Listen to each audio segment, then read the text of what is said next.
आणि आता बुलेटिनमध्ये महत्त्वाची बातमी पाहूयात। मंत्री चंद्रकांत पाटील यांचा कुख्यात गुंड गजा मारणेने सत्कार केला।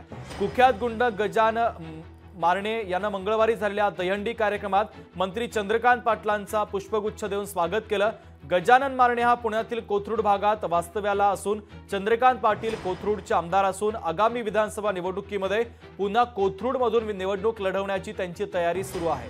महत्त्वाची बातमी आपण पाहतोय। मंत्री चंद्रकांत पाटील यांचा कुख्यात गुंड गजा मारणेने सत्कार केलेला आहे। कुख्यात गुंड गजा मारणे मंगळवारी झालेल्या दहीहंडीच्या कार्यक्रमामध्ये त्यानं चंद्रकांत पाटील यांचं पुष्पगुच्छ देऊन स्वागत केलं। या स्वागताचा हा व्हिडिओ देखील आपण पाहतोय।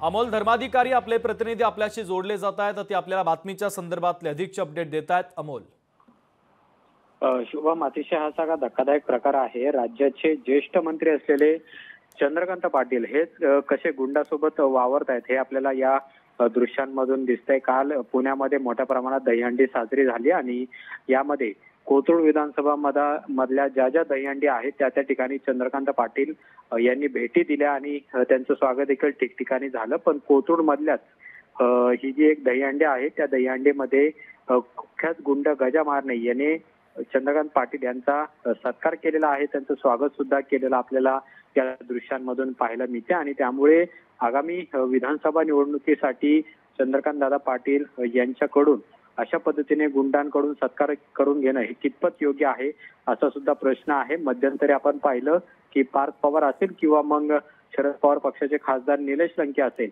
यांनी सुद्धा गजा मारण्याची भेट घेऊन त्यांच्यासोबत चर्चा केल्याचे फोटो समोर आलेले होते। त्यानंतर मात्र सत्ताधारी पक्षातलेच मंत्री असलेले चंद्रकांत पाटील हे सुद्धा गजा मारणेसोबत आपल्याला पाहायला मिळतात। आणि त्यामुळे या खरं तर गुंडांना राजकीय नेत्यांचाच हात आहे किंवा त्यांचाच त्याच्यावरती हात आहे असा प्रश्न आता या निमित्तानं उपस्थित झालेला आहे। या गुंडांना महत्त्वाचे अपडेट बातमीच्या संदर्भातले पोहोचवलेले आहेत। तुर्तास धन्यवाद।